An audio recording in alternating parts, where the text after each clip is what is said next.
किती मोठी संत, किती मोठी संत. दादा तुमच्या क्षेत्रातले एक संन्यासी होते, त्या परमपावन संन्याशाचं नाव आहे धीरजगिरी.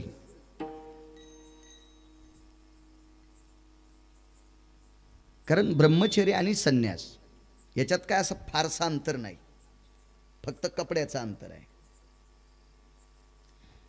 ब्रह्मचर्य हे पांढऱ्या वस्त्रातलं आणि संन्यास हा भगव्या वस्त्रातला. फक्त कलरचं अंतर आहे, कलरचं, रंगाचं अंतर आहे, बाकी वागण्याचं काही अंतर नाही. तसे धीरजगिरी नावाचे एक संन्यासी होऊन गेले. किती मोठे संत, कानळोबाराय म्हणतात, मी किती वर्णन करू, किती मोठे संत. ज्ञानोबाराय तुकोबाराय ते किती मोठे असतील, ते गिरगावकराला काय पिठला हातता येणार आहे. धीरजगिरी नावाचे एक संन्यासी एका कीर्तनात बसले. ते कीर्तन वारकरी संप्रदायातलं होतं. कीर्तनाच्या परंपरा आहेत, त्याच्यापैकी बसून कीर्तन करणारे 9 लोकांची यादी. हे जे मी आज बसलोय हे बसून कीर्तन करण्याची यादी नाही, हे याच्यात गॅप आलाय म्हणून बसावं लागतंय. माझं वय बी नाही, माझी लायकी नाही, माझा अधिकार नाही बसून कीर्तन करायचा, माफी मागतोय. आणि तुम्ही नाही स्वीकारल्यावर येणार बी नाही.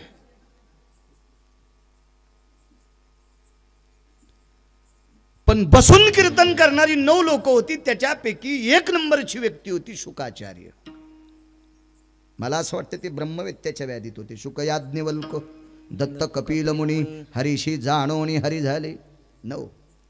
आणि उभं राहण्याच्या कीर्तन परंपरेमध्ये 1 नंबरचं नाव कोणाचं असेल तर संत शिरोमणी नामदेवरायांचं आहे. कंबर बांधून फेटा बांधून उभं राहून कीर्तन परंपरा ही संत शिरोमणी नामदेवरायांची आहे. एवढी मोठी नामदेवराय. आणि त्या संत शिरोमणी नामदेवरायाच्या परंपरेतले दर्जेदार कीर्तनकार. कीर्तन कोणाला करता येते, खूप लोक कीर्तनकार. परवाला एक माणूस भेटला, महाराज काय कमी हो महाराजायला, तारीख नाही म्हणतात. म्हणलं मग भरपूर महाराज घ्या. हा काय कमी म्हणला, पहिले दगड उचलल्या इचूक ओसत होते, आता पाहिलं की महाराज दिसायलेत. मला म्हणला तो माणूस, म्हणला मी काही वाईट म्हणलं नाही त्यांना, त्यांचं तरी काय चुकतंय आणि आपण त्यांना कशाला वाईट म्हणा. काय कमी म्हणे महाराजांना. हो म्हणलं भरपूर कीर्तनकार, काही पाहायचं काम नाही. तुम्ही बस स्टँडला उभं राहिले तरी 200 सप्ते बुक करताल, इतके महाराज आहेत, काही कमी नाही. पण वारकरी संप्रदायाचा दर्जा सांभाळणारी महाराज तुरळक तुरळक तुरळक तुरळक तुरळक. ठीक आहे, काही काही लोकांचा भाग असा आहे, त्याचं वर्णन नाही केलं की ते म्हणतो कीर्तन पडलं, त्यांना कीर्तन नाही जमलं. त्याला नालाय का, तुला बायको नीट बोलत नाही, तू कपडे धुवाला आमच्या गोळ्या संपल्यात का. विठाला विठाला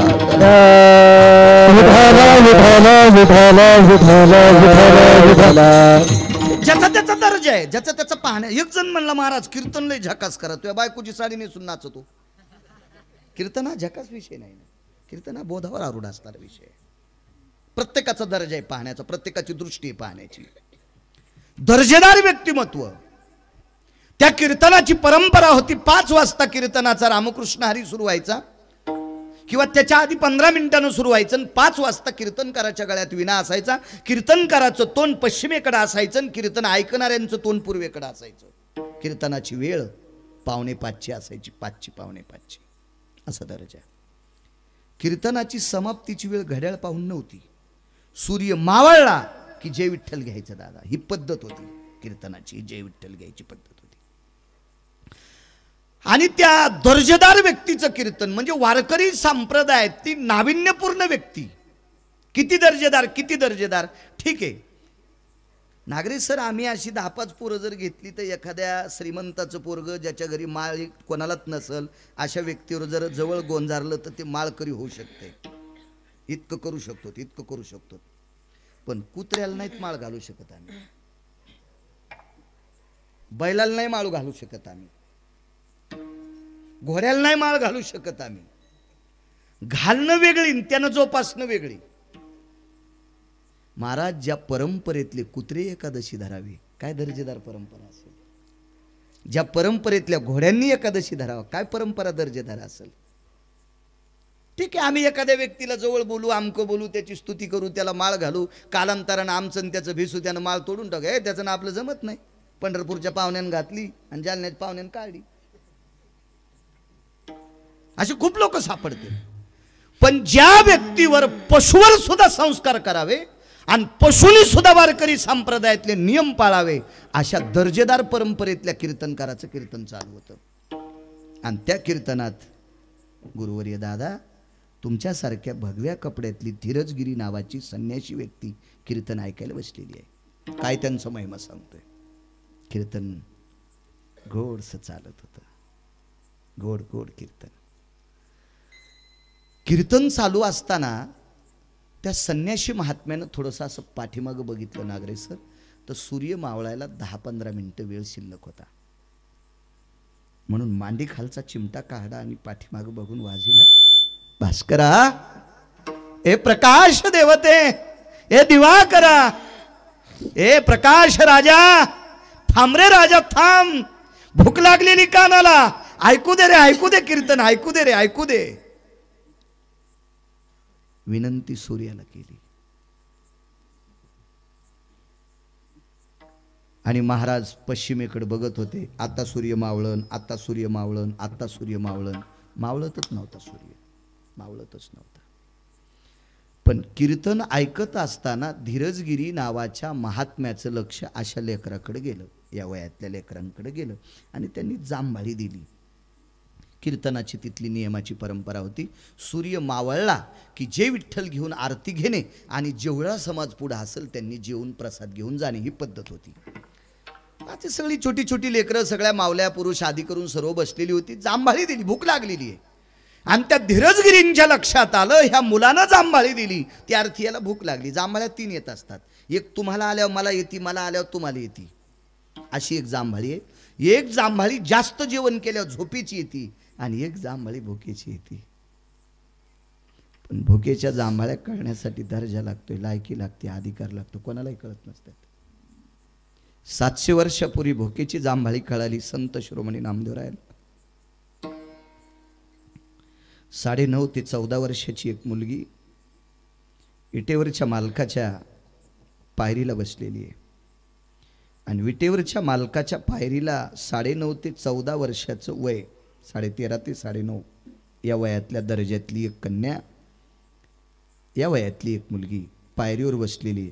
सकाळचे 7-7:15 वाजलेले आहेत आणि 7-7:15 वाजता तिनं जांभाळी दिली.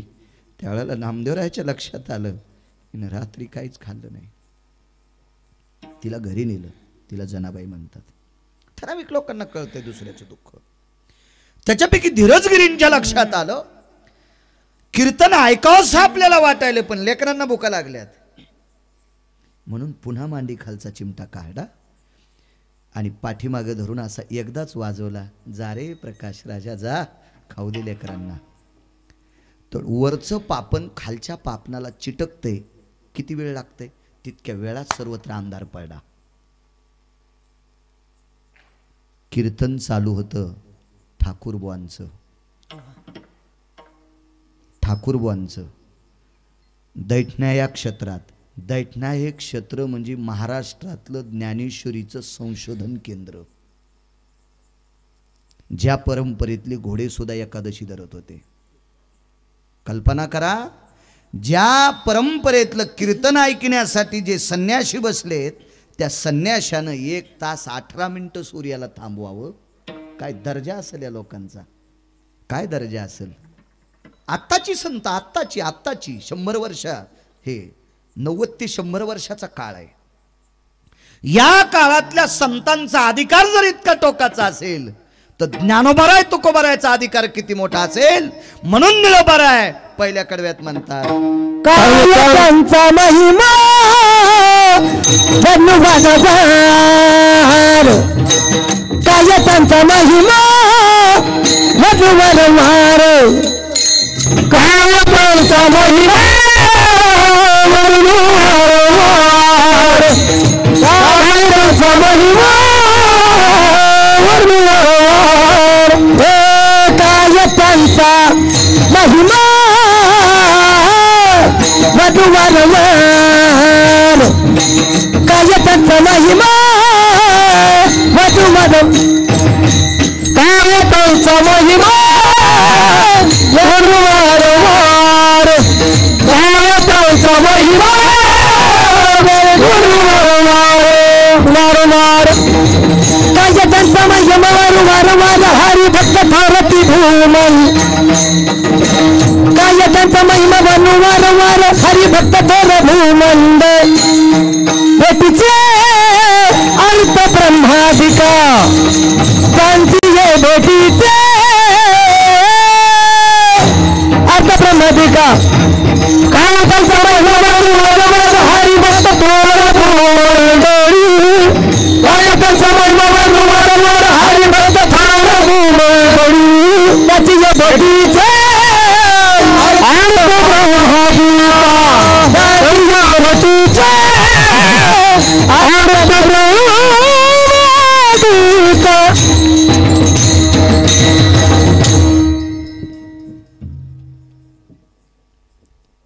जास्त जर पोराला काम आई आणि वडील सांगत असते ना तर पोरग जास्तीत जास्त त्यांच्या लांब राहते. रिकाम्या वेळात आई कामच सांगते, रिकाम्या वेळात बाबा कामच सांगतेत म्हणून ते काहीतरी बहाणा करून बाहेर जाते. कोण? ज्याच्यासाठी वाटेल ते चांगले किंवा चुकीचे कामं करून आपण संपत्ती कमवतो ते पोट्टे सुद्धा आपल्या वेळेला काम ऐकत नाहीत. तर जगाला प्रकाश देणारा सूर्य थांबवायची आपल्यात ताकद आहे का? ती फक्त संतात ताकद आहे. काय त्यांचा महिमा वर्णू वारंवार. एक वारकरी पंढरीला निघाले, ते एकदा नव्हते जात, कायमस्वरूपी पंढरीचे वारकरी, कायमस्वरूपी. बरं, त्यांची वारी अशी नव्हती ज्ञानोबराय तुकोबरायच्या सोहळ्यात एकदाच जायचं, सेल्फी घ्यायची, आला घरी पपेज माई संग आणि टाकले व्हॉट्सअपवर फोटे, मी वारीत गेलो, यम हानीन तुला सोंबळ्यात तेल लावलं हानीन, विठाला विठाला विठाला. या अशा चोट्ट्याला ती मोजित वय असे कुंटाला लोळायले तर आमच्यासारखे नालायक. विठाला विठाला विठाला विठाला. तुम्ही कोण्याही माणसाच्या डोळ्यात धूळ टाकताल, तुम्ही कितीही विद्वानाच्या डोळ्यात धूळ टाकताल, तुम्ही म्हणजे मी पण संतांच्या आणि देवाच्या डोळ्यात धूळ टाकायची कोणाची मायवेली? विठाला विठाला.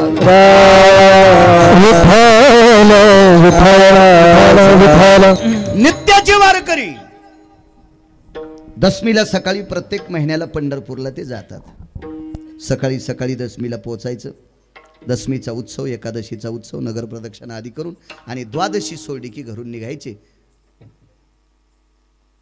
कालची संत सांगतोय, कालची आपण ज्या भागात वावरतो, ज्या प्रांतात वावरतो, या प्रांताला मराठवाड्यात म्हणतात ना, ज्या प्रांतात वावरतो तो प्रांत किती मोठा आहे, तो भाग किती मोठा आहे, आपण किती सखल, किती पवित्र, किती मार्मिक, किती तात्विक, किती सदाचारी, किती पुण्यशील, किती पावन मातीत राहतो आपण. पण काय झालं माहितीये का? ज्याच्या गावाला गंगा त्याच्या गुडघ्याला सांगा.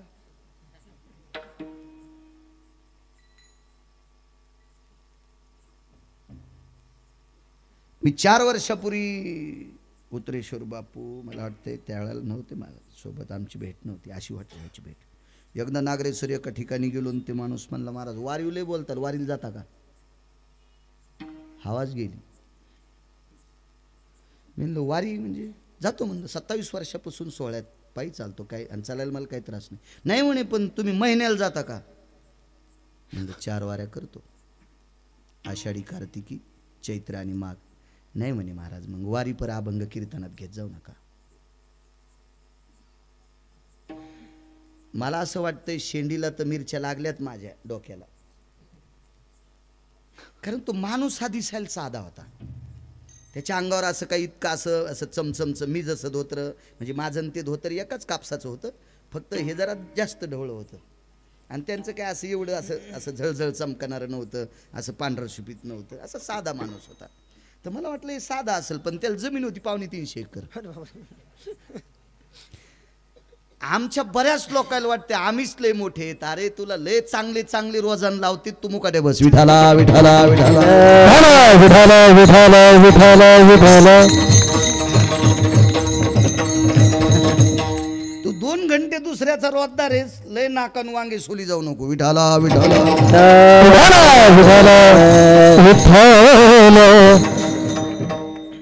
पण थोडं गावापासून लांब गाव असल्यामुळं असं जिभेला आलतं.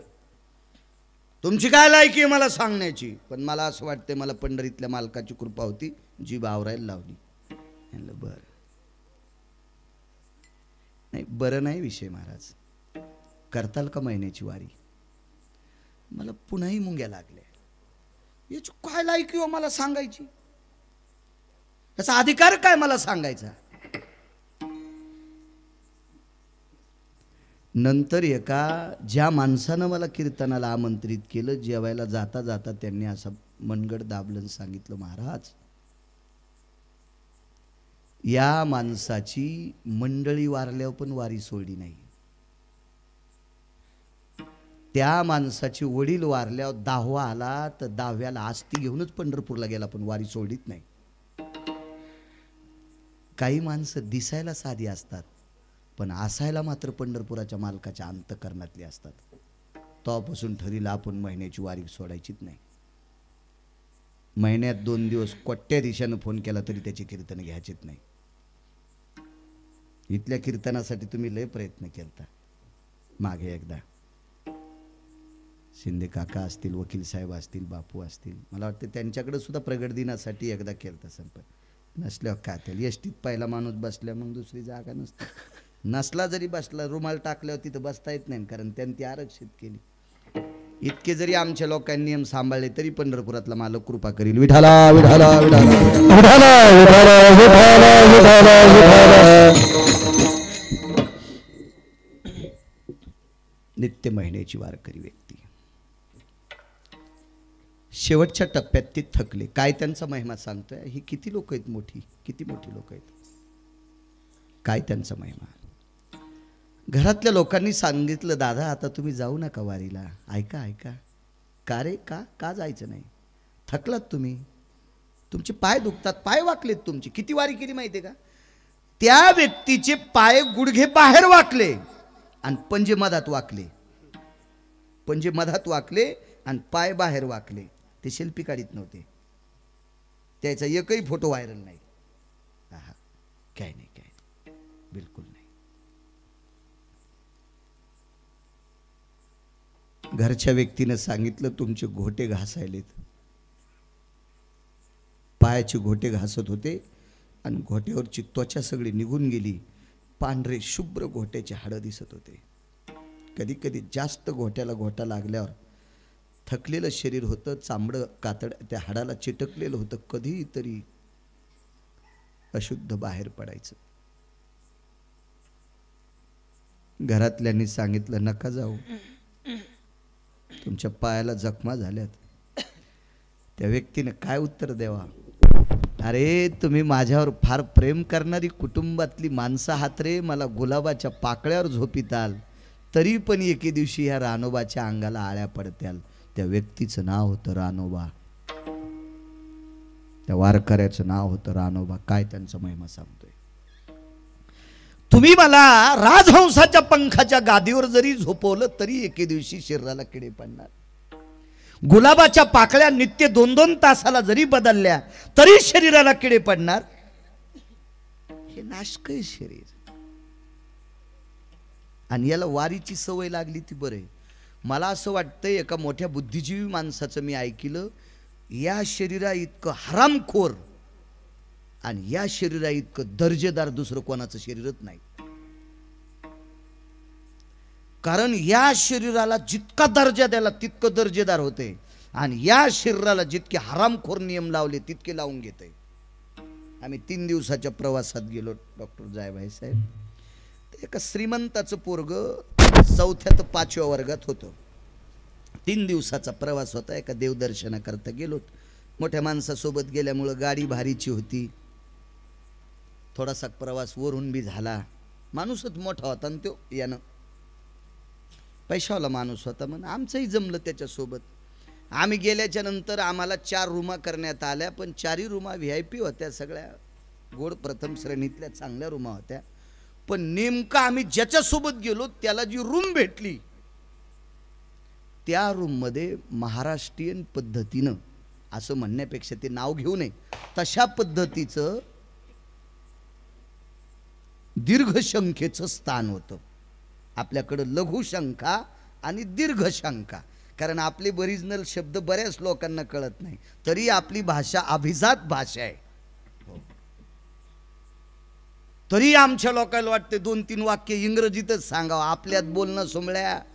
आळंदीतल्या मालकाला 56 भाषा येत होत्या तरी मराठीत बोलते, आणि तू 10वीला 3दा नापास झाला तरी तुला वाटतं वजन वाढावं इंग्रजी. आणि तू शिक इंग्रजी. दुसऱ्याच्या बायकाला लुगडे वाटावा, पण आधी बायकोला साडी घेऊन मग दुसऱ्याला वाटावा. बायकोची साडी 3 जाग्यावर फाटली, बाजारात दुसऱ्या बायाला लुगडे वाटायला. हलकटाचाच मालक आहेस तू. विठाला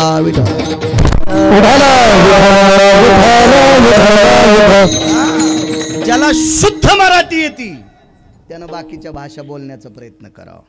इंग्रजीच्या विरोधात नाही बरं, पण एक सांगू का, मोठ्यांचं वाक्य, मराठी भाषा जेवणासारखी खावी आणि इंग्रजी भाषा लोणचा इतकी वापरावी. विठाला विठाला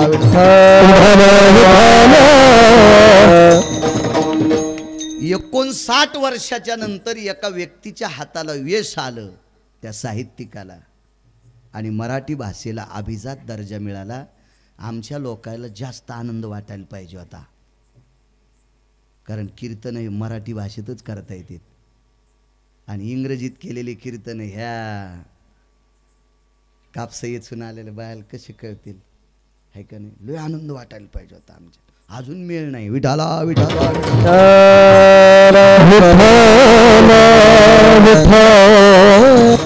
किती हरामखोर शरीर. 4थ्या तर 5व्या वर्गातलं पोरग ते लागलीच आले. महाराज रूमची बदला बदल करायची का? म्हणलं काय तुमच्या याच्यातला एसी बंद आहे का? नाही म्हणे ते एसी चुलीत जाऊ द्या. आमचं पोरग साध्या बाथरूममध्ये बसतच नाही. म्हणलं त्याला काय कमरेचा त्रास आहे का गुडघ्याचा? नाही म्हणले सवयच लागली त्याला त्या भांड्यावर बसायची. त्याला कोणतं भांडं म्हणते? पोरग कितीचं होतं माहिती आहे? 4थ्या तर 5व्या वर्गातलं. मला सांगा, ठीक आहे 60-70 वर्ष, कमरेचा त्रास, गुडघ्यात गॅप, कशात गॅप, मनक्यात गॅप, काय असेल असू द्या कालांतरानं, पण 4थी ते 5वीच्या मुलाला सुद्धा ती सवय लागल्यामुळं त्याला महाराष्ट्रातली पद्धत आवडत नाही. म्हणून हे शरीर हरामखोर नादाला पण लागते, म्हणून 1 नंबरचं हरामखोर आहे. आणि या शरीराला जर चांगलं वळण लावलं तर एवढा अधिकार नारायणे कृपावलोकने दिधला. शरीर साध्य होय केले शरीरे साधने परब्रह्म. शरीर साध्य होय केले शरीरे साधने परब्रह्म. शरीर साध्य होय केले शरीरे साधने परब्रह्म. शरीर साध्य होय केले शरीरे साधने परब्रह्म. शरीर उत्तम चांगले शरीर सुखाचे भोसुले. शरीर साधय केले शरीर साधने परब्रह्म. शरीर शरीर सुखाचे शरीर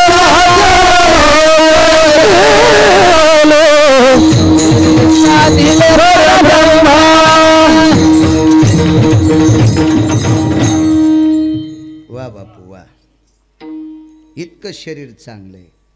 मग तुम्ही म्हणताल महाराज तर सुखाचं घोषलं म्हणले, उत्तम आहे, चांगलं म्हणले, आणि तू कस काय हरामखोर? तर ऐका ना, कीर्तनकार बोलत असताना पकोद्यानं धोत्राच्या खालून तंबाखू चोळली. गळ्यात शपथ, तुमच्या नाही अंगावर घेऊ नका. मग रेडीमेड कपड्याचं दुकान आहे, तुम्हाला मी कपडे शिवणार बी नाही, रिकामा नाही. मी प्रचलित सांगतोय, धोत्राच्या खालून तंबाखू चोळली कीर्तनकार बोलत असताना. किती उत्तम शरीर होतं, किती मातीत घातलं, किती हरामखोर. कीर्तन चालू असताना गायक व्हॉट्सअप खेळत होता. मागच्या म्हणत नाही, व्हॉट्सअप खेळत होता. महाराज यमाला सुद्धा कळणार नाही हरामखोराला कोण्या नरकात टाकावं. तेव्हा 50 वर्षापूर्वी मोबाईल नव्हता, आणि जरी असता तर इतका प्रगतशील नसता.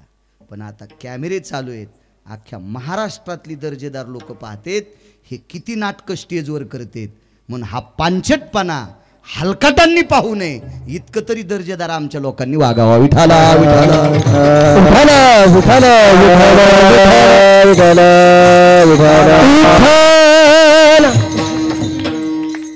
लोक आमच्या पाया पडतात नागरे सर, याचा अर्थ आम्ही फार मोठे आहेत असा काही विषय नाही. दादा आपल्या पाया लोक ज्ञानोबा आहे तुकोबा आहे मुळे पडतात. तुम्हाला एक मुद्दा माहिती आहे का? दसरा सण होता आणि दसरा सण गेला ना. आता आपट्याचा पाला कोण खाते? शेळ्या. शेळ्या खात्यात का नाही आपट्याचा पाला? शमी जाऊ द्या शुद्ध शब्द, सौंदड जाऊ द्या सौंदड, पालवी. पालवीला खालच्या हे म्हणजे खालचं नाव नाही बरं का, उत्तम मराठी भाषेतलं नाव आहे पालवी. पालवी पालवी म्हणजे झाडाला फुटलेली लहरदार पालवी नाही, पालवी नावाचं एक झाड. हे खडकाळ भागात येत नाही. दर्जेदार शेतकरी ज्या रानात पालव्या वाढत्यात त्या रानाला 2 पैसे शिल्लक देऊन शेती खरेदी करतो, या शेतकऱ्याला दर्जेदार आणि कळणारा शेतकरी म्हणतात. पालवी ही डोंगराळ भागात येत नसते, पालवी ही खडकाळ भागात येत नसते, पालवी ही 2-2.5 फूट काळ्या जमिनीवर येत नसते, 9-9, 12-12 फूट काळीच माती लागते, अशा जमिनीवर पालवी येत असते. या पालवीला सौंदड म्हणतात, तिला शास्त्राच्या भाषेमध्ये शमी म्हणतात. शमी. अजून 3 नाव आहेत पण बस झाले 3. सगळ्या गोळ्या एखाद्या घेतल्यावर रिॲक्शन येतं आहे का नाही डॉक्टरचं? उगच त्या साईड इफेक्ट होतो आहे का नाही? बस झाले पालवी, सौंदड आणि शमी. एक जण म्हणला तुला पुढचं येतच नसल, असंही समज सोमल्या. विठाला विठाला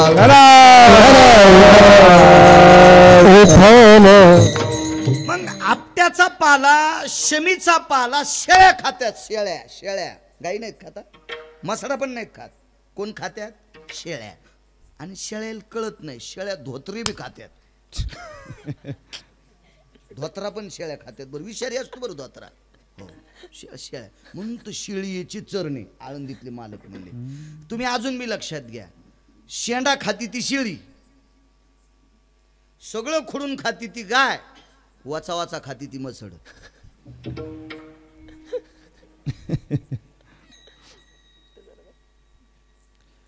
गायीनं खाल्ल्याच्या नंतर 4थ्या दिवशी अंकुर फुटतंय. हे दात आणि जीभ गायीची. म्हशीनं वरबाड्यात म्हणून मसडा पांधाडच वरबाडीत असतात. 70% खाती आणि 25 ते 30% तोंडातून खाली पडते मसड. आणि शेंडेच हानती, तुळशीची पण ती शेपुडी, ती शेळी. अजून लक्षात ठेवा, एखादी वढाळा असू द्या पण शक्यतो वैरणीची तुडवातुडी करीत नाही ती गाय, शक्यतो पिळे घेत नाही ती गाय, आणि पिळे घेऊन कासरी तुडी ती मसड. कोणाच्या जीवनात मसड येऊ नये. शक्यतो गायी आल्या पाहिजे. तुम्ही कस काय हसले? तुमची वेगळीच लाईट लागली वाटते, असं समजू नका. तसले दगड टाकायचा मला नादही नाही. विठाला विठाला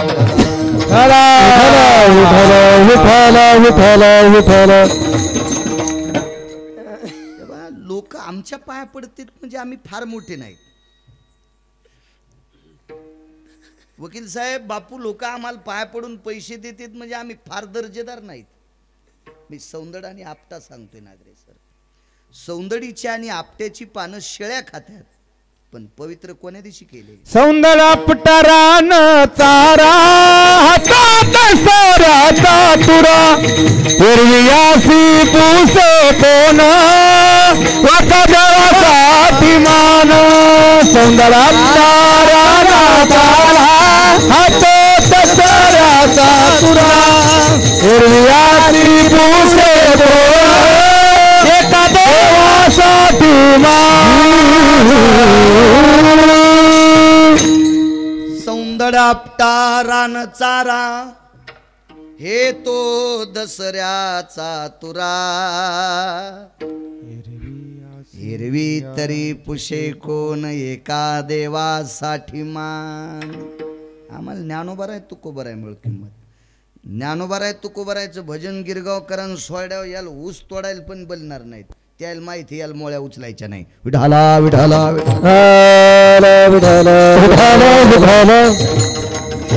म्हणून या त्या संप्रदायाशी संलग्न राहणं ते संप्रदायातल्या लोकांच्यासाठी हिताचं असेल. धर्मासाठी असेल तो भाग पुढचा, लोक मानतील हा भाग पुढचा. त्याच्याचकडे देवानं चांगल्या दृष्टीनं पाहावं याच्याकरता तो दर्जा सांभाळायचा. चला, नित्याची वारकरी होती, याच्यावर सांगत होतो ना, रानोबा नावाची वारकरी. रानोबा नावाची वारकरी एस टी लांबून आणीन पण बस स्टँडला नेतो, ताण घेऊ नका. घरच्यांनी नकार दिल्याच्या नंतर सांगितलं नको मला वारी करायची, माझा पिंड वारीसाठी आहे. ठीक आहे. वारीहून एके दिवशी परत येत होते आणि परत येत असताना एका गावामध्ये छोटंसं मंदिर आहे. आता पूर्वीच्या काळात अशी मंदिरं नव्हती, कारण अडचणी होत्या. मला असं वाटतं तुमच्या लहानपणी सप्त्यात परिसरात सगळ्या सप्त्यात बुंदी नसेल, बुंदी नुकती चांगल्या प्रतीचा शिरा नव्हता. फार क्वचित भारदस्त एखादं गाव असेल, त्या गावाला आगळं वेगळं उत्पन्न असेल, तिथं काही होत होतं. म्हणून बऱ्यापैकी अडचण असल्यामुळं मंदिराच्या वास्तू सुद्धा छोट्या छोट्या होत्या. तेही मंदिर छोटंसं होतं. त्या मंदिरात आपली वळकट टाकली, पाण्याचा भोपळा खुंटीला अडकवला, बाजूला पाणी होतं, हातपाय धुतली, मारुतीरायाच्या मंदिरामध्ये थोडा वेळ भजनाची संध्या केली आणि मग आपली ती चिपळी तो टाळ पिशवीत ठेवून दिला आणि एक छोटासा उपरणं होतं, ते उपरणं खांद्यावर टाकलं आणि मधुकरी मागितली त्या गावात. मधुकरीचं वेगळं नाव आहे पुराणातलं, कांती भिक्षा. शिजलेले पदार्थ समोरच्या व्यक्तीला मागणे आणि समोरच्या व्यक्तीनं पुढच्या व्यक्तीला शिजलेली परिपक्व पदार्थ देणं, म्हणजे खाण्याच्या योग्यतेची पदार्थ देणं, याला कांती भिक्षा म्हणतात. तर त्या कांती भिक्षेला माझ्या माऊली महावैष्णव ज्ञानोबाराय तुकोबारायांनी नाव दिलं मधुकरी. काय गोड नाव आहे बघा ना, मधुकरी. मग ती मधुकरी रानोबा नावाच्या वारकऱ्यांनी मागितली. त्यात थकलेली व्यक्ती होती, फार वय झालेलं होतं. त्या मधुकरीतली कोर अर्धी भाकरी त्याच उपरण्याच्या बाजूच्या कोपऱ्यावर घेतली, ती खाल्ली, पाणी पिलं, भोपळा अडकवला आणि ती उरलेली मधुकरी आपल्या पडशीत पिशवीत ठेवून दिली आणि मारुतीरायाला प्रणाम केला. आणि रानोबा नावाचे वारकरी झोपले, तोंडावरून पांघरण घेतलं. रात्रीचा 1-1:30 वाजला आणि 1:30 वाजता मंदिरातला घंटा वाजला. मला असं वाटतंय तो काल बऱ्यापैकी चांदण्याचा प्रकाश होता. चांदण्याचा प्रकाशही मंदिरात आलेला होता आणि मंदिरात एका जाणकार व्यक्तीनं दिव्याची वात लावली होती. आज जशी दिवे असते दीपावळीचे, तशी एक वात लावली. त्या वातीच्या प्रकाशात तोंडावरचं पांघरण करून काढलं तर घंटा वाजणारा दिसला. उठले, कोण आपण? वाट सर्व आहे जी. कुठून आलात? आमक्या गावून. जेवणाची अवस्था, रस्त्यात गाव लागलं नाही. रानोबा वारकऱ्याला इतका आनंद वाटला. मी मागितलेली मधुकरी आपल्या याच्यात शिल्लक आहे आणि ही मधुकरी रात्रीच्या 1:30 वाजता जरी एक वाटसरू खात असेल तर कोटी सप्ते केल्याचं पुण्य प्राप्त. कोटी सप्ते केल्याचं पुण्य. सत्पात्री दान असलं पाहिजे. सत्पात्री. एखाद्याला वाटत असेल मी आमक्याला इतकी दक्षिणा दिली, पण त्यानं जर चुकीच्या मार्गानं खर्चिली तर दक्षिणा देणाऱ्याला अर्ध पाप लागत असते. समजू नका कीर्तनकाराचा यजमान झाला म्हणजे लयच पुण्यवान. त्या कीर्तनकारानं पैसे कशात खर्चिलेत याच्यावर तुमचं पुण्य ठरविल्या जाते. तुम्ही दिलेली दक्षिणा, तुमच्या बायकोनं केलेला स्वयंपाक कीर्तनकार जर खात नसेल आणि त्यानं तुमच्या दक्षिणेतलं जर धाब्यावर खर्चून खाल्ला असेल तर तो माळकरी असेल. मला काय बाकीचं नाव घ्यायचं नाही. तो माळकरी असेल, त्यानं आपलाच आहार खाल्ला असेल पण तुमच्या पैशात खाल्ला असेल तरी तुमच्या बोखंडीवर अर्ध पाप पडते. मर्यादा सांगितल्या, संप्रदायाचे नियम सांगितले, मर्यादा सांगितल्या. पैसे देता म्हणजे फार मोठे आहेत नाही. दिलीत कोणाला, काय दिलीत, कशा करता खर्चिलेत, हाही महत्व आहे. महाराज, धर्मासारख्या माणसाचा अंगठा जाते, तुम्ही कोण्या मापात बसतान? धर्म ज्याच्या रथाचे चाक घासू नये म्हणून पृथ्वी ज्याच्या रथावर प्रेम करत होती आणि एका फुटानं इतीनं पृथ्वीच्या अंतरानं ज्याच्या रथाची चाकं चलत होती, ज्याच्या रथाची चाकं घासू नये याच्याकरता वसुंधरा ज्याच्यावर कृपा करत होती, तो धर्म किती पवित्र असेल. त्याही धर्माचं दान चुकल्याच्या नंतर अंगुष्ट त्या कर्मासाठी गेला एकदा खोटं बोलला. वदविले मुखे नारायणे नारायणे धर्मा, अंगुष्ट त्या कर्मासाठी गेला. याच्या पुढचा आहे का दात्वाम यती जायतो अर्थो ती जायते मिना भयाता ती गलव जानाय. यायनं दिलेला अनादान त्याचा रील आणली आणि भोयानं जाळं इल्लं. प्राण वाचणाऱ्या माशांचे प्राण वाचणं बंद झालं. तिचक्या करता नरकात अंगठा गेला धर्माचा. आपण कोण्या पासंगाला पुरू? विठाला विठाला आपण मागितलेलं हे मधुकरीतलं अन्न मारुतीरायाच्या मंदिरात भजन केलंय आणि भजन करून मग मधुकरी मागितली आणि रात्रीच्या 1:30 वाजता एका प्रवाशाला आपण देत असो तर किती पुण्य घेता का? त्या प्रवाशानं ती मधुकरी घेतली आणि ती खाऊन टाकली. अन्नावर किती प्रेम करत होती. माझ्या लहानपणी शेतात माणसं पालवावर जेवत होते. आता डबे नाहीत अशी बाईच नाही. प्रत्येक बायकायला डबे, त्याला टिफिनचा डब्बा म्हणतात. भाकरी बांधायच्या पालवाला आमच्याकडं पालव किंवा गाळणं म्हणत होते किंवा भाकरीचं फडकं. आता तुमच्याकडे काय, आपण काय लय तुर्कस्तान अरबस्तानात आपण जवळजवळचे फार काय लांबचे नाहीत. तर त्या भाकरीत त्याच्यावर आता हजर काळ सांगितलं ते जीनच्या पॅन्टीवाले म्हणतील याच्या गोळ्या संपल्या, सांगायची काय गरज होती. पण या काळात जगलेली तुम्ही माणसं आहात. भाकरी अशा जेवत असताना सगळी भाकरी खाणं झाल्याच्या नंतर ते भाकरीचा असा कुस्कूर हातात घेऊन खात होते. म्हणजे त्याची कणं सुद्धा वाया जाऊ देत नव्हते. इतकी पद्धत होती, इतकी पद्धत होती. भाकरीवर प्रेम करत होते. आता मोठाल्याच्या लग्नामध्ये चेंडू फेकल्यासारखे गुलाबजामुन डस्टबिनमध्ये. हो, एका मोठ्या लग्नामध्ये आईस्क्रीम होते. आईस्क्रीम माझ्या बाजूला बसलेले 6 शुगरचे म्हणजे त्यांना खूप शुगर होती. तरी पण पुढच्या ज्याचं लग्न, ज्याच्या घरचं लग्न आहे का त्याला लय जोर होता. शब्द जरा मला वापरत असतो. तुम्हाला पटत नसेल दुसऱ्याबद्दल बोलू नका. तुम्हाला 30 गाव पट्ट्याला 36 गाव. मला काय असं कोणी बलवाव, काही माग लागाव, लय असा जिव्हाळा यावं असं काही लोण्याची पुडी मी घेऊन येत नसतो. विठाला विठाला विठाला विठाला. त्याला अति जोर असल्यामुळे त्यानं सांगितलं साहेब घ्याच ना, यायला शुगर. साहेब पण मध्ये त्यांच्यात पण जरासा बैलाचा गुण होता. त्यांच्यात पण शुगर असताना जर आईस्क्रीम घेत असेल तर त्याच्यात जरासा बैलाचा गुण होता. बैलाला सांगू का तुम्हाला, पोट भरल्यावर बी मका टाका, बैल नाही म्हणतच नाही. पोट भरल्यावर पेंड चारा तरी नाही म्हणतच नाही. कोण? बैल. मग माणसानं असं वागावं का? आपल्याला आता पुरे असं म्हणावं का नाही आपण बैल नाहीत ना? तशी ते 4ही 5ही 6ही साहेब बैलच होते.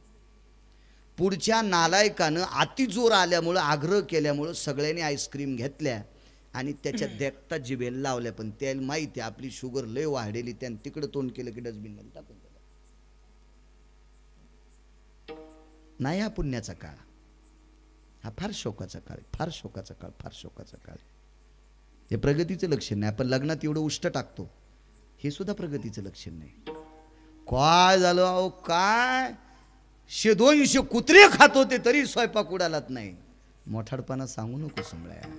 मागचं आठव मागचं. जुन्या लोकांची मत होती गरिबी आल्यावर लाजू नये, श्रीमंती आल्यावर माजू नये. राणोबा वारकऱ्याने ती आणलेली भाकरी त्या वाटसरूनं त्याचे कण सगळे खाऊन टाकले, पाणी पिले आणि त्या वाटसरूनं सांगितलं कोण आपण? माझ्या आई बाबानं माझं नाव राणोबा ठेवलंय. काय त्यांचा महिमा, काय त्यांचा महिमा. माझ्या आई बाबानं माझं नाव राणोबा ठेवलंय. वा, काय करता आपण? काही नाही. आता काय करता येणार आहे? आता 4थ्या आश्रमात आहे आणि 4थ्या आश्रमात असल्यामुळं पंढरीच्या वारी व्यतिरिक्त दुसरं काही करत नाही. बरं, नित्याची पंढरीची वारी आहे. हो, मला तुमचे पाय दाबू द्या. त्या राणोबा नावाच्या वारकऱ्याने पुढच्या वाटसरूला विचारलं का माझे पाय दाबता? ऐका ना, अहो रात्रीच्या 1:30-2 वाजता पोटात भुकेचा डोम पेटलाय आणि मी जर रात्री 2 वाजता भिक्षा मागायला गेलो तर लोक मला भिक्षा देणार नाहीत, मारतील चोर म्हणून. रात्री आमची घरं फोडतो का काय म्हणून मारतील. आणि तुम्ही रात्रीच्या 1:30-2 वाजता मला आईसारखं अन्न दिले, मला याची सेवा करू द्या. वारकरी कोणाला म्हणायचं माहिती आहे का? त्या वारकऱ्यानं सांगितलं मी 4थ्या आश्रमात प्रवेश केलाय आणि 4थ्या आश्रमात प्रवेश केला त्या दिवसपासून आंघोळीला बायकोला सुद्धा पाणी टाकू देत नाही. 4थ्या आश्रमात प्रवेश केल्यामुळे आंघोळीला बायकोला सुद्धा पाणी टाकू देत नाही. तर मधुकरीतली भाकरी तुला दिल्याच्या नंतर तू जर माझे पाय दाबलेस आणि मी जर ते दाबून घेतले तर मला निश्चित तुझ्या घरचा बैल होऊन कर्ज फेडावं लागेल. हे ज्याला कळतं त्याला वारकरी म्हणायचं.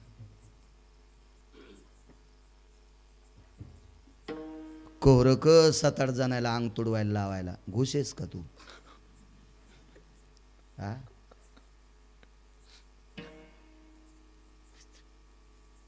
काय सूत्रबद्ध लोक असतील, किती सूत्रबद्ध असतील. नाही, 4थ्या आश्रमात प्रवेश केलाय. नाही, आता पुढचं ऐकतच नव्हतं. प्रवासी नव्हतं ते पंढरपुरातला जगाचा पाप होता.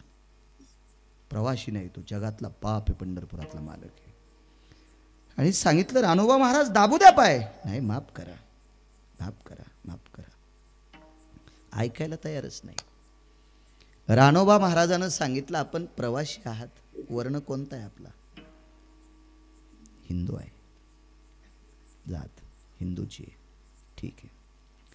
आपण सनातनी आहात? होय. रानोबा महाराजांनी काय विचारलं माहिती आहे का? वारकरी संप्रदाय हा जातीचा भेद करीत नाही. म्हणून रानोबा वारकऱ्यांना वाटलं असतं हा जर मुस्लिम असेल तर याला शपथ त्याच्या देवाची घातली असती, हा जर दुसरा असेल तर त्याला त्याच्या देवाची शपथ घातली असती. म्हणून विचारलं आपण कोण आहात? मी सनातनी आहेत. मग तुम्हाला मारुती रायाची शपथ आहे, माझ्या सेवेची अपेक्षा करू नका. मी तुम्हाला सेवा करू देणार नाही आणि माझी सेवा करण्याची इच्छा करू नका. मारुतीरायाची शपथ घातल्या पंढरपुरातल्या मालकाला मारुतीरायापेक्षा दुसरं कोण आवडेल? ठीक आहे. तरी पण पंढरपुरातला मालक देव चतुर जाणून अंतर्वर्त तसे. काय त्यांचा महिमा सांगतोय? पंढरपुरातल्या मालकांनी पायावरचं पांघरण बाजूला केल्याबरोबर रानोबा नावाच्या वारकऱ्याच्या पायाला जखमा झाल्या होत्या. माणसाच्या रूपातल्या पंढरपुरातल्या मालकानं सांगितलं, वारकरी महाराज माझ्याकडे अशी बुटी आहे, माझ्याकडे अशी जडीबुटी आहे, माझ्याकडे असं औषध आहे, माझ्याकडे असा लेप आहे. तो लेप तुमच्या पायाला लागल्याच्या नंतर तुमच्या जखमा दुरुस्त होतील आणि तुम्हाला प्रवास करण्यासाठी सोपं जाईल. वारकऱ्यानं सांगितलं, द्या तो लेप, द्या ती बुटी, द्या ते चूर्ण, द्या ते औषध, द्या ते चाटण. खायचंय का अंगाला लावायचंय का प्यायचंय द्या. समोरच्या व्यक्तीनं सांगितलं नाही, तो लेप आहे आणि तो लेप करत असताना मी तुमच्या पायाला घर्षण करील. किती बाऱ्या हात पुढे घ्यायचा, किती बाऱ्या मागं घ्यायचा, किती दाबायचा, किती अलगद चोळायचं. असं जर झालं तर तुमच्या जखमा राहत्याल. मी चोळतोय ना? नाही म्हणे. ऐका ऐका ऐका, तुमच्या जखमेचा विचार करतोय मी. आणि विटेवरच्या मालकानं नाना प्रकारचं नाटक करून हाताला औषध लावून रानोबा नावाच्या वारकऱ्याच्या पायाला औषध लावल्याबरोबर डोळ्याचं पापण लवतं एवढ्या अवकाशात जखमा दुरुस्त झाल्या. पण ते वारकरीच होते. त्यांनी लगेच मनगट धरलं. कोण आपण? कोण आपण? कोण कोण? अहो मी प्रवासी आहे, मला आयुर्वेदाचा अभ्यास आहे, मला झाड पाल्याचं ज्ञान आहे. हे अमक्या प्रकारच्या झाडाचा पाला तुमच्या पायाला लावल्या जखमा राहतात ते मला कळतंय. रानोबा नावाच्या वारकऱ्यानं सांगितलं, 90 ओलांडली हो, 90 ओलांडली. तीर्थयात्रा करत असताना बऱ्यापैकी वैद्य पाहिलेत मी, असे काही वैद्य पाहिलेत की तेच आजारी येतं. आणि जगातला तुम्ही एक सामान्य वैद्य मला सापडलात.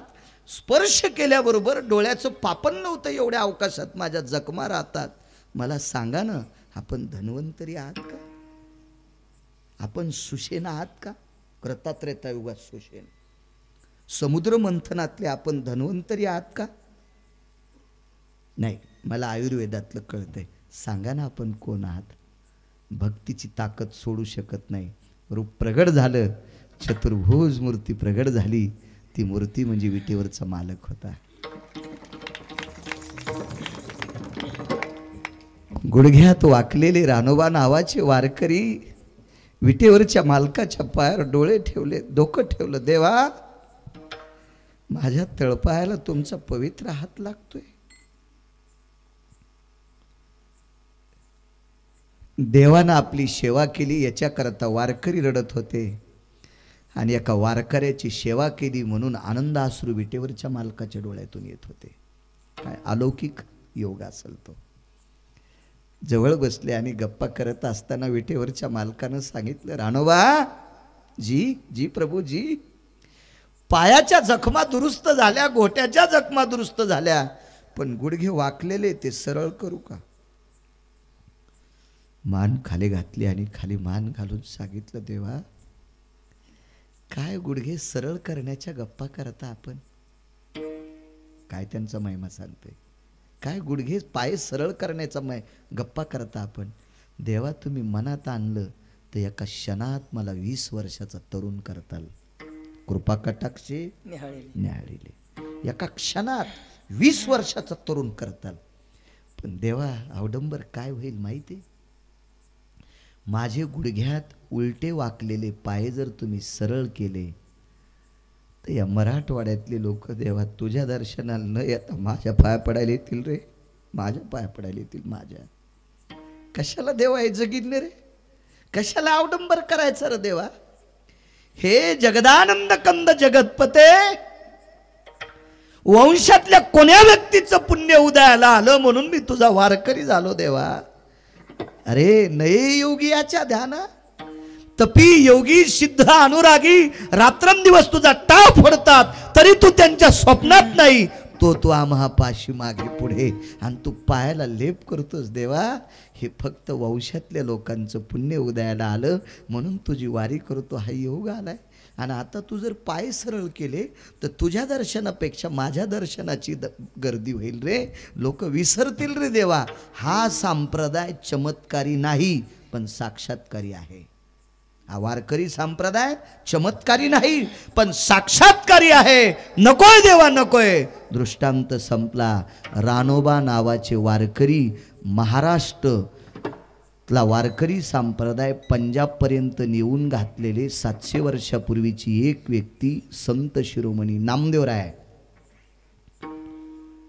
आणि 70 वर्षापूर्वी हा वारकरी संप्रदाय उत्तर भारतापर्यंत नेऊन पोचणारी व्यक्ती ज्ञानोबारायांच्या नंतर ज्ञानसूर्य कोण असेल तर रंगनाथ गुरुजी परभणीकर.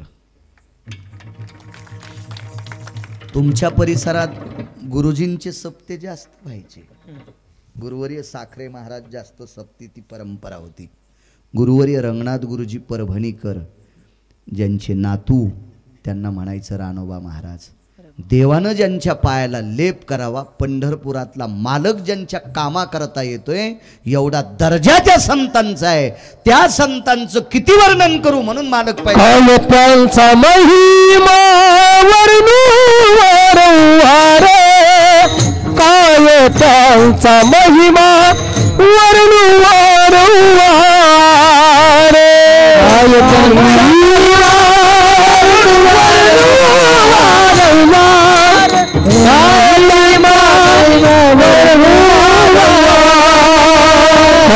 त्यांचा महिमा वर्णू वारंवार, काय त्यांचा महिमा वर्णू वारंवार,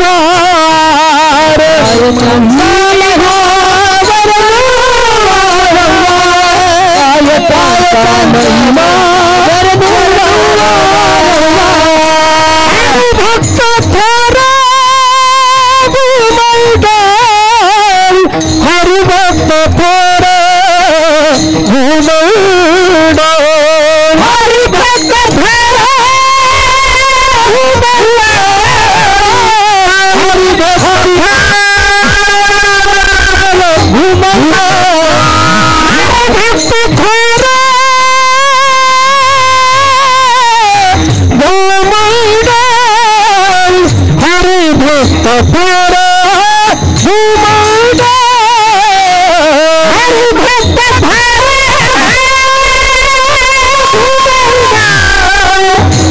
हरिभक्त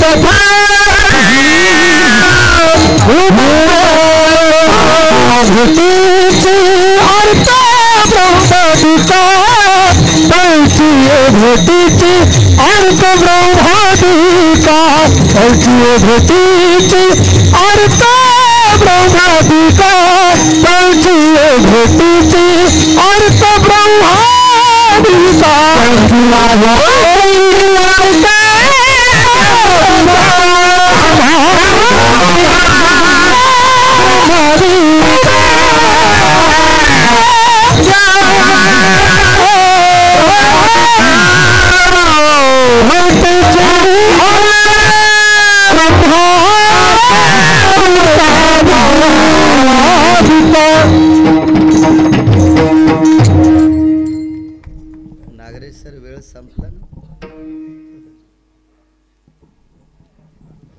कुलकर्णी सर संपला वेळ नाही.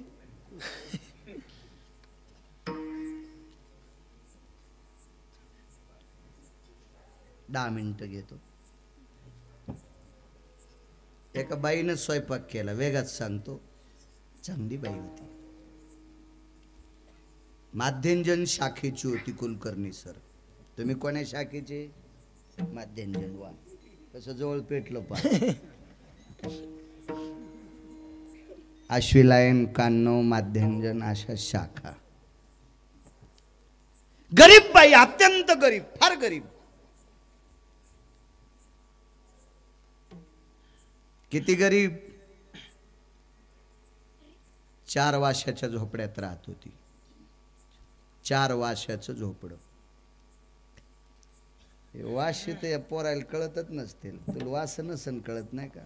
नाही कळू दे वास, पण दुसऱ्याचं बी वासाडी जाऊ नको.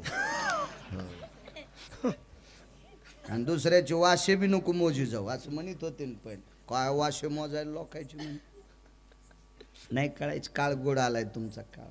या जुन्या लोकायला वाशे माहीत होते. आयुष्य गेलं त्याच्यात. काय काय लोकांचं आयुष्य. आपण सगळी खेड्यातलीच माणसं नागरे सर. जुना काळ जर पाहिला ना, तर श्रावण भाद्रपद महिन्यात दिवसभर रानात काम करून आलेली बाई त्या चुलीपाशी जेवण करून घरातली लोक जिथं जिथं झोपतील आपोआपल्या परीनं जागा असायच्या, त्या चुलीवरचा गरम तवा खाली टाकायचा, त्याच्यावर बोंद्र टाकायचं आणि ती पाठ शेकीत होती इळभर काम केल्यावर. अशा परिस्थितीत राहिलेली लोक, तशी ती म्हातारी होती.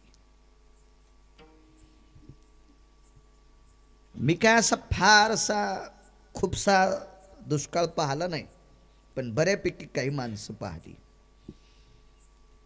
आम्ही एका बऱ्यापैकी ज्या व्यक्तीला त्या काळात त्यांच्याकडे ज्वारी असायची, अशाचा बाण कापायचा वेळ आला. एकदा योग आला. बाण गोंडवाळ नावाचं एक गवत आहे, माहीत असेल शेतकऱ्यांना.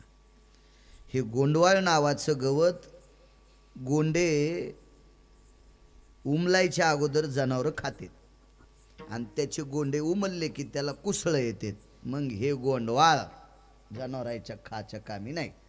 हे जर फार वाढलं तर याचे कोठे शिवित होते. कोठे.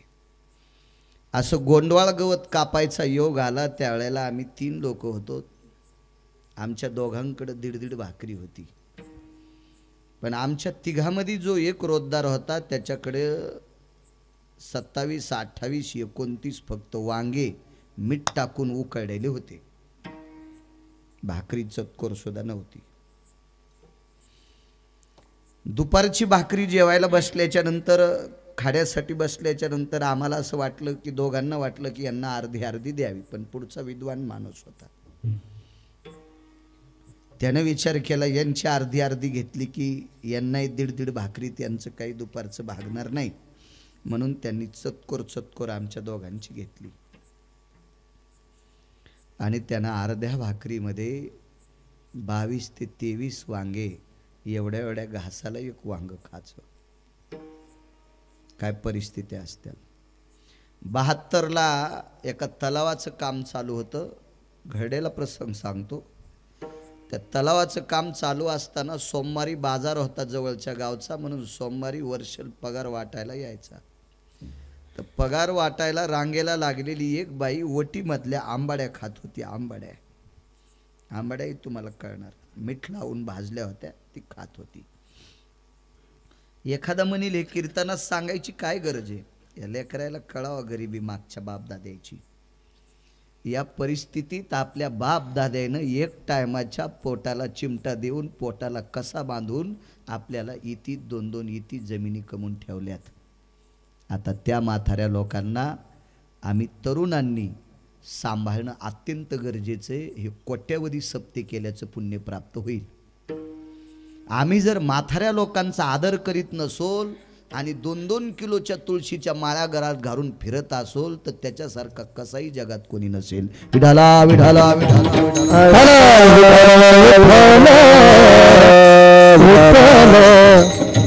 वर्षलनं विचारलं, बाई तुम्ही काय करायल्या? तर त्या बाईनं सांगितलं, साहेब मी सोमवार सोडायले. तर तो विद्वान माणूस होता. कुलकर्णी साहेब लक्षात आलं. बाजूच्याला विचारलं, परिणाम आहे का म्हातारीच्या डोक्यावर? नाही म्हणे, ती सोमवारच सोडायली. तर वर्षल साहेबानं सांगितलं, अहो सोमवार कसं जेवण काहीतरी खात्यात. जवळ घेतलं आणि मागच्याला सांगितलं. तेव्हा ती घरं होती पैसे वाटायची, ती याची केलेली ती ताटवे, आणि ते तळ्यावर घरं असायचं. ते ताटव्याचं शेड वगैरे नव्हतं. इंजिनियर साहेबाला जुना काळ माहीत असेल शिंदे साहेबांना. बाजूच्या लोकांना मागं केलं आणि त्या म्हातारीने विचारलं, बाई तुम्ही सोमवार सोडता? दादा माझी अर्धी बरास शिल्लक राहिली. मुकदमानं माझ्या सगळ्या बराशी कागदाव लावल्यात आणि अर्धी बरास मला पगार घेऊन खांदायची, म्हणून सोमवार सोडायला वेळ नाही, म्हणून रांगेला लागल्या सोमवार सोडायचे. तरी वर्षल साहेबाने विचारलं, बाई वटीत भाकरी नाही, चपाती नाही, कण्या नाहीत, काय नाहीत? बाईनं सांगितलं, साहेब मागच्या 3 दिवसापासून घरातली 8 लोक आम्ही आंबाड्याच खातो, भाकरी का खात नाहीत? आज तुम्ही पगार दिल्याच्या नंतर ज्वारी विकत घेऊ आणि मग त्याच्या भाकरी करू. ती बाई मी डोळ्यानं पाहिली. कल्पना करा काय परिस्थिती असेल त्या काळात. अशीच परिस्थिती त्या म्हातारीची. आणि ती म्हातारी श्रीमंत श्री जगद्गुरु तुकोबारायच्या दर्शनाला गेली आणि तुकोबारायचं दर्शन घेतलं आणि एकच मागितलं, तुमच्यासारखे 5-10 वारकरी माझ्याकडे जेवायला यावे. काय त्यांचं महिमा सांगतोय. महाराज ती तुकोबाराय होती, ती तुकोबाराय. आमच्यासारखा भंगिऱ्या महाराज नव्हता. गरिबां बल्ले आम्हाला जावं वाटत नाही. गोरगोमट घर असल्यावर महाराज मस्त जातो. गोरगोमट कळालं ना. साधं घर असल्यावर महाराजाला नको वाटतं, त्याच्या अंगावर पडतं का ते घर? नको वाटतं आमच्या लोकांना नको वाटतं. बघा तुकोबारायचा दर्जा आहे. त्या काळामध्ये भारदस्त श्रीमंत लोक त्या गावात होती. कितीतरी वेळेस तुकोबारायला आमंत्रण दिले, वेळही नसेल त्यांना. काही त्यांचा राग होता असं नाही, पण वेळही नसेल, किंवा तुकोबारायला त्यांच्या घरची रीत आवडत नसेल. आता काही लोक फार श्रीमंत असतात, म्हणजे फार गोड असतात असं. एका माणसाला आम्हाला जेवायला बोलले आम्ही जेवायला, मी गेलो जेवायला का मला काय, आता आपण रोजच बाहेर खातो, त्याचा काही विषय नाही. कांदा जमतो का, लसूण जमतो का? म्हणलं मी शेतकरी, कांदे 2-2 टाका, 3-3 लसणाच्या कर, याचं काय ताण असतो? काही लय नाटकं करतात. मी कपात चहा पित नाही, बुटात पितो का? काय सोंग तू काय खाला आणि कपात चहा पित नाही? कपाचा आणि चहाचा काय संबंध? कप हा मातीचाच असतो ना. माझं शिक्षण कमी असू द्या गुरुजी, आता तुम्ही खूप शिकले, डॉक्टर साहेब तुम्ही शिकले, कुलकर्णी सर तुम्ही संगणक चालवता गुरुजी. कप कशाचा असतो? मातीचा. सर्व पात्राम पवित्रो मृतिका पात्रो पवित्र. दादा आहे का नाही? सगळ्या पात्रात पात्र कोणतं श्रेष्ठ सांगितलं? मातीचं. एका माणसानं 12 कोटीचं घर बांधलं. वास्तुपुरुष कशाचा असतो? सोन्याचा. कशात ठेवतेत? बोळक्यातच ना. वास्तुपुरुषा सदेवजं यदभवादिहा हेमां जायतो सर्वां मध्य वास्तुपुरुषा भयस्थितो वाद्याग्निहस्कोणः सर्वान्नपूर्णा स्थापया सर्वस्थितो मृतिका यदभवः तण्डुला सर्व ईवर्जितः जायते मिद्यः सर्वातिदं सौख्यवाराशुदा वास्तुरेव तेन विद्यः सर्वस्थितो पुनितायः. हे काय गांजा कृष्ण लिहिले का? डोक्याच्या गोळ्या संपलेत त्यांनी लिहिले. वास्तुपुरुष कशात? मातीच्या पात्रात. 5000 एकरवाला मेला, शेवटचा इस्तू कशात? मातीच्या गाडग्यात. चला बस झाले 2च.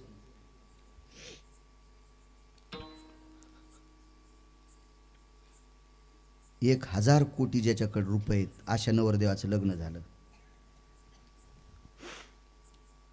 हळकुंडन सुपारी मडक्यात घालून वरून कपडा लावून कानात, भिन्न खाती सर्व गोत्रे भिन्न गोत्रे समगोत्रे गोत्रे भोस्थिता.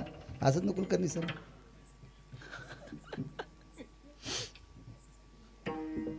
म्हणजे मी खरं बोलतोय असं सांगावं.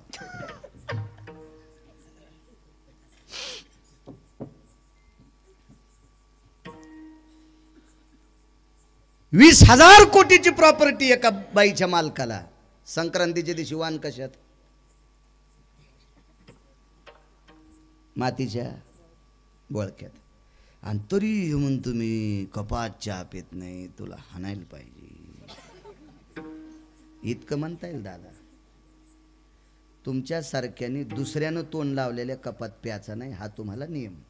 कारण तुम्ही संन्यासी आहात, तुम्ही ब्रह्मचारी आहात, आम्ही भरके आहेत. आमचं धकत एखाद्या वेळेस काय विषय धकत. तुम्ही हा नियम पाळावा लागेल. मोठ्या मोठ्या त्याग्यांना जे कुंभ होते ते मातीचे होते. नियम भलते हो सगळे सोंग. एक जण म्हणला मी श्राद्धाचं खात नाही. श्राद्धाच्या कीर्तनाची दक्षिणा कशी घेतली?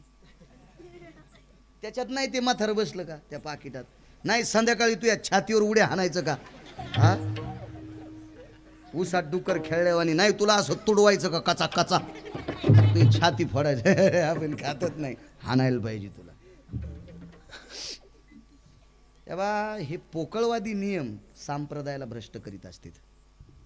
हे पोकळवादी नियम उद्याच्या पिढीला मातीत घालीत असतात. एका फार मोठ्या विद्वान व्यक्तीचा प्रसंग मी पाहला, म्हणजे ऐकला. माझ्या अगोदर मला माझ्या कळण्याच्या अगोदर 9 वर्षांती गेले. एक व्यक्ती कर्मकांडात इतकी निपुण होती, 10व्याचं कर्म केल्याच्या नंतर 1 रुपया तर कधी कोणाचा घेतलाच नाही. पण ज्या धोत्रावर कर्म केलं ते धोत्र दुसऱ्याला आंघोळ करून वाळून दान द्यायचं आणि मग दुसरं धोत्र घालून प्रपंच करायचं. काय काय नीतिमत्ता, हे सूत्रबद्ध असते. काय एक जण म्हणला मी लसूणच खात नाही आणि 20% पैसे वाटायला. म्हणजे जित्या माणसाचं रक्त प्यायला लसणात आणि याच्यात काय लोय नाटकं लोकांची, इतकी नाटकं बघायचंच काम नाही. एक जण म्हणला मला ज्ञानेश्वरीच्या लय वया पाठ आहेत. अरे वया लय पाठ आहेत. मला वाटतं एक ते कोण होते प्राध्यापक संभाजीनगरचे ज्ञानेश्वरीवर प्रवचन करत युम पठाण. हो, प्रचंड विद्वान होते, प्रचंड विद्वान. ते समाधान मुस्लिम समाजातले होते. APJ अब्दुल कलाम गीता पाठ होती, त्यांना गीता पाठ होती. असं काय नाही, प्रचंड विद्वत्ता असल्याच्या नंतर कोणालाही पाठ करता येते. मग तुला ज्ञानेश्वरी पाठ झाली म्हणजे लई शहाणा आहे का? तू ज्ञानेश्वरी सारखं वागतो किती ते सांग. विठाला विठाला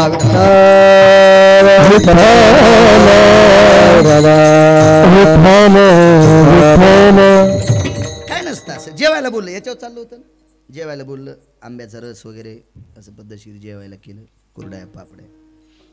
बाई किती सात्विक होती याच्यावर सांगतोय. तुकोबारायला बरेच बोलीत होते पण जात नव्हते त्यांच्याकडे. त्या बाईनं स्वयंपाक केला, मी जेवलो. जेवल्याच्या तिथंच थांबलो. मग त्यांना सांगितलं आता लक्ष्मी जेवायला बसवा. त्या घरचे यजमान, एकच बायको होती त्याला. पण स्वयंपाकाला शेजारनी दोघी तिघी आलत्या. म्हणलं बसा ताई तुम्ही जेवायला. जेवायला बसलं. मी बाहेर गेलो पुन्हा असा मध्ये आलो. पाहताना 4घी जण जेवायला बसलेल्या पाहिल्या. तर तिघीच्या ताटात भजी होते आणि एकीच्या ताटात नव्हते.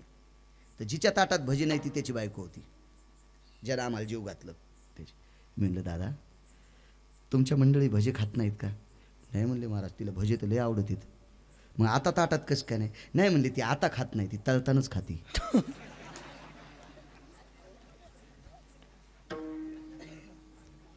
काय सुगरणबाई, वा वा वा. हिच्या हातचा स्वयंपाक खाल्ल्यावर नाही महाराजाची गाडी पुलाखाली जायची का? काय काय काय काय काय कायच विद्वत्तान, काय ते शिस्तबद्ध, काय ते सोहळं, काय तो थाट. सामान्य म्हातारी तुकोबारायला आमंत्रित केलं, पण कर्मनो गहनो गती. ज्या दिवशी तुकोबाराय आणि काही ठराविक लोक हिच्याकडे, सगळी 51 लोकांची संख्या झाली. हे कशावरून माहिती का? उतरेश्वर बापू वैकुंठवासी माधव महाराज मगर सांगायचे, तुकोबारायने तिला 51 विडे करायला लावले होते. आपल्याकडे जेवणाऱ्याला विडा द्यायची पद्धत होती. पक्षाच्या दिवशी, पितराच्या दिवशी सुद्धा विडा आणि त्याच्यावर आणा म्हणजे दक्षिणा द्यायची पद्धत होती. तर तिनं तेवढे आणे जमा केले. खडकी, दमडा, कवडी, लालपई, काय त्या काळातले पैसे असतील 400 वर्षापूर्वी. तेवढे विडे तयार केले म्हणजे 51 माणसं जेवायला होते. झोपडं असं होतं 4-4.5 वाशाचं. त्याला पुढे अशी पडवी, त्याला मोघळ वगैरे असे नाना प्रकारचे नावं असायचे. आता कळणार नाही, आपले शब्द लक्षात ठेवायचा फक्त. जुनं इसरायचं नाही, जुनं इसरायचं नाही. तुम्हाला काळ सांगू का? पूर्वीच्या काळात तुमच्या लहानपणी गुळाचा चहा पिणाऱ्या माणसाला भिकार चूट म्हणत होते. खोटं आहे का वाक्य? गुळाचा चहा पिणाऱ्याला काय म्हणायचे? हे ते भिकारी आहे. आणि आता सगळ्यात भारीच्या गाडीत बसणारे, जिथे गुळाचा चहा भेटतोय तिथे त्याची गाडी लागते, तिथे त्याची गाडी लागते. माझ्या लहानपणी आमच्या गावात एक जणाच्या लग्नात कुकर आलं, तर येती जाती पाहायला बाया जात होत्या ना, लक्ष्मी येती जाती, बाई ते कुकर आलं म्हण. तर काही कायला कुकर मानता येत नव्हतं, आता सांगत नाही ती भाषा. बाई ते खालून जाळ लावले असं फरफर फरफर वाजत म्हण. माझ्या लहानपणची गोष्ट. Cooker cooker. आता त्या कुकरायचा इतका उतू आला, यायच्या शिट्या फुटल्यावर लय जण फुटले. आणि आता ह्या कुकरायपेक्षा खापरायची कुकर कधी आले की नाही? जुन्यावर नाही आली की मेलेच समजायचं. कोरोनानं तरी दाखिलं जुन्यावर या म्हणून. हो, जुनं इतकं गोड असते म्हणून. जुनी भाषा पण तितकीच गोड आहे. फार माय, बाई, ताई, आई, दादा, अण्णा, काका, तात्या, आबा, नानासाहेब, भाऊसाहेब, तात्यासाहेब, काकासाहेब. काय वजनदार शब्द आहे तो. मला वाटतं ब्रह्मदेवाला सुद्धा याचं पारड्यात वजन करता येणार नाही, इतके वजन. माय, ए माय, 500 एकरवाली बाई पण चपातीला तूप लावून देईन, फक्त खांद्यावर पताका असावा. एकच म्हणावा, ए माय, हे माय दे ग भाकरी. 500 एकर जमीनदाराची बायको गरम चपातीला भाकरीला तूप लावून देईन. मन बरं म्हण तिला मम्मी. नाही रूम न उलट करून नाही हाणायची तिथं पाय. दर्जा आहे महाराज आपल्या जुन्या शब्दात, दर्जा आहे. दम नाही कीर्तनायला, दम नाही भागवतायला, दम नाही रामायणाला, दम नाही शिवपुराणायला. गुण कोणाला आहे? उपरनं झटकीलं की निघलाच आपला उसातल्या डोकराव आणि काठाळ्या.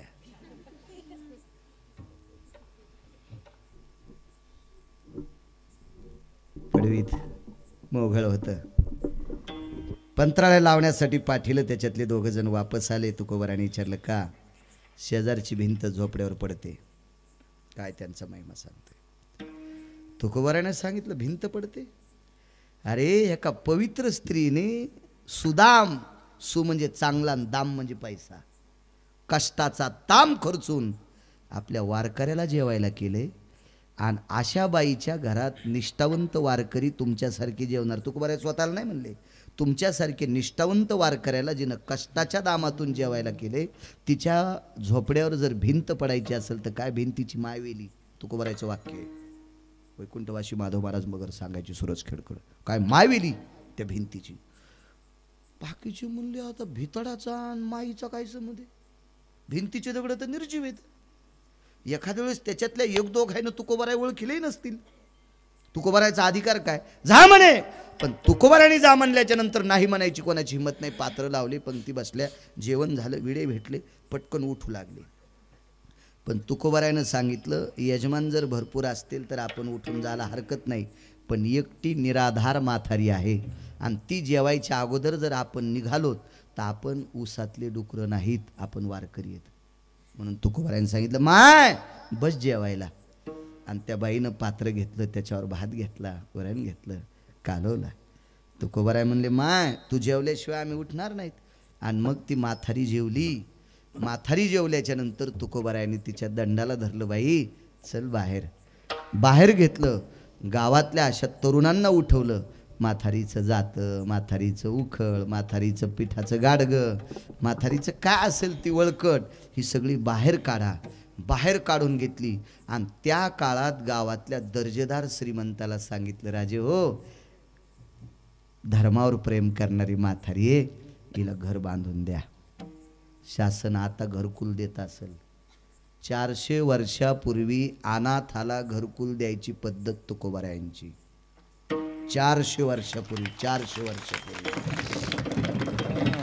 गाईच्या वाड्याच्या बाजूला कौलाचं घर त्या माथारीला दिलं. तिचा पसारा तिथं नेऊन टाकला. आणि तुकोबाराय पुन्हा त्या माथारीला घेऊन झोपड्यापाशी आले आणि भिंतीला प्रणाम केला. प्रभू जा आता.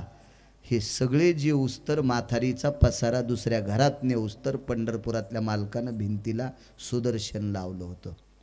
सुदर्शन या गरीब वारकरी माथारीची इच्छा पूर्ण करण्यासाठी देहूतले मालक विटेवरच्या मालकाला पडत्या पावसात सुदर्शन हातात घेऊन भिंतीला टेकू द्यायला लावतात. हा काय दर्जा आहे, काय त्यांचा महिमा वर्णो वारंवार विठोबा रखुमाई.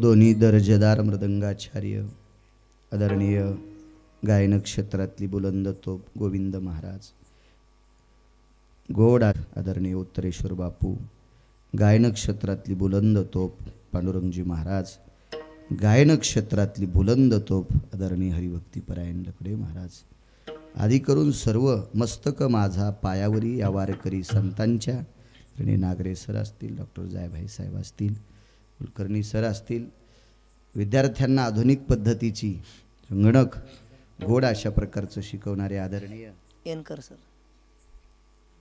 यनकर सर असतील आणि या परिसरातले एक मठाधिपती आदरणीय गुरुवर्य दादा असतील, त्यांनाही प्रणाम करतो.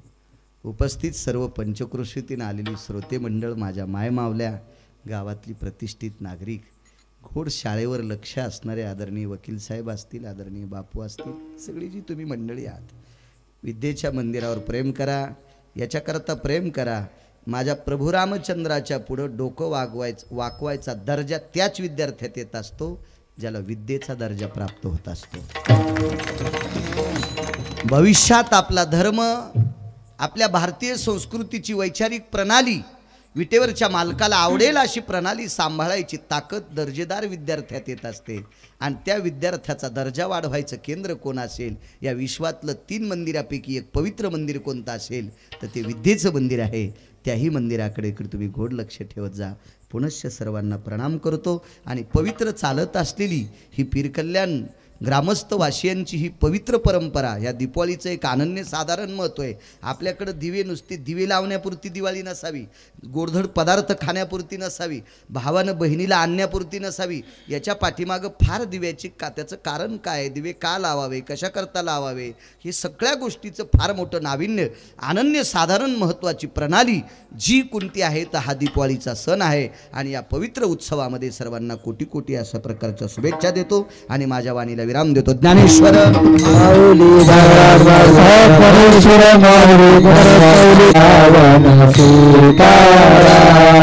रघुपति राघव राजा राम पतित पावन सीताराम, रघुपति राघव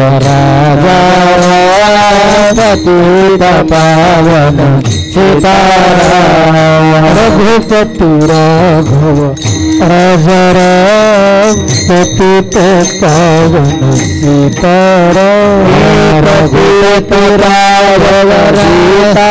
सीताराम, पतित पावन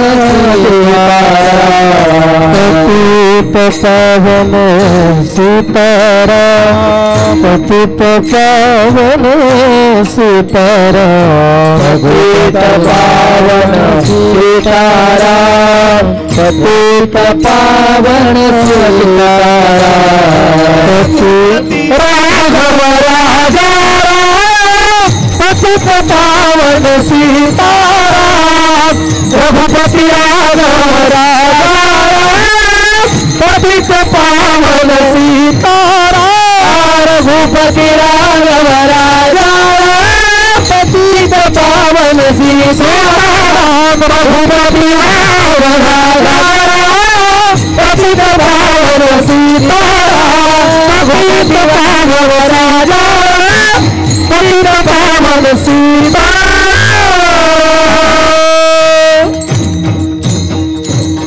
प्रभु रामचंद्र भगवान